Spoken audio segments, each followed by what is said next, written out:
Música de la antigua Grecia. Instrumentos. Entre los instrumentos de cuerda, el más destacado fue sin duda la lira, cuya estructura era muy parecida a la de las arpas egipcias y fenicias. Las más antiguas encontradas datan de la época micénica, entre el 1600 y el 1150 a.C., y constan de 8 cuerdas. En vasos de cerámica del siglo VIII a.C. se representan otras de solo 4 cuerdas. En el siglo VII a.C.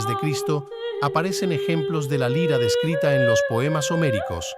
La forminge, que poseía 7 cuerdas, se tocaba con púa y se la utilizaba como acompañamiento del cantante solista.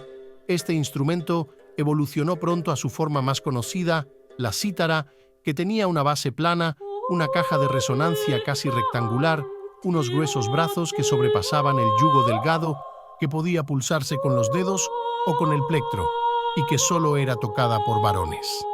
Tenía 2 variantes, una pequeña, para uso familiar, de 7 cuerdas, y con caja, en forma de herradura, la cítara de cuna, y otra mayor, de uso profesional, de entre 7 y 12 cuerdas, y de caja recta en la base y cóncava en la base posterior. Existía otro tipo más de cítara, usada en la isla del norte del Egeo, el bárbito, de caja pequeña y brazos muy largos, que se tocaba con ambas manos, la izquierda con los dedos y la derecha con una púa o plectro. Por último, había otro instrumento de cuerda, la sambuca, un arpa triangular, predominantemente tocada por mujeres que actuaban en fiestas y banquetes. Entre los instrumentos de viento, el principal era el aulos, que se remonta al siglo VIII a.C. y cuya invención atribuían a la diosa Atenea, que lo arrojó lejos de sí al darse cuenta de que al soplar se le afeaba la cara.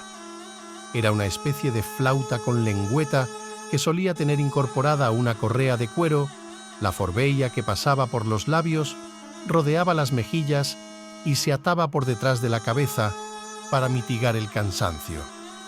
Tenía 4 agujeros en su tubo, que podía ser de madera o caña, y producía un sonido dulce y penetrante, parecido al del actual oboe. Era frecuente que el flautista tocara 2 aulos al mismo tiempo, el diaulos. Se usaba en la enseñanza y en acontecimientos públicos, procesiones y banquetes, siempre al aire libre, aunque también está documentado su uso militar para marcar el paso en la marcha de los soldados. Otro instrumento de viento era la siringa, aparecida tardíamente hacia el siglo IV a.C. Podía ser de un solo tubo, parecida a nuestra flauta dulce, o más frecuentemente de 16 cañas, dispuestas las más largas en el centro y las más cortas en los costados, o viceversa, en una disposición similar a las flautas andinas o zampoñas. Los griegos también usaban trompetas, la salpinge, de hierro, bronce o plata, de tubo estrecho de 1 metro de longitud, pabellón esférico pequeño, embocadura de hueso, de 1 metro de longitud y cuyo uso era predominantemente militar, aunque tenemos constancia de que se utilizó a veces en ceremonias públicas de carácter religioso, como los Juegos Olímpicos. Tenía una variante curva, exclusivamente militar, la bicané, parecida a nuestra trompa o cuerno. En el siglo III a.C. apareció un instrumento fundamental en el desarrollo posterior de la música europea, la hidráulide, inventada por Ctesibio de Alejandría. Se trataba de un órgano hidráulico que funcionaba presionando un teclado rudimentario de cobre que mediante unos pistones y compresores insuflaba aire por unos tubos, cuya presión era regulada por cierta cantidad de agua que había en su interior. La distorsión de la caja de resonancia de cobre era controlada mediante un tablón grueso de madera sobre el que se apoyaba.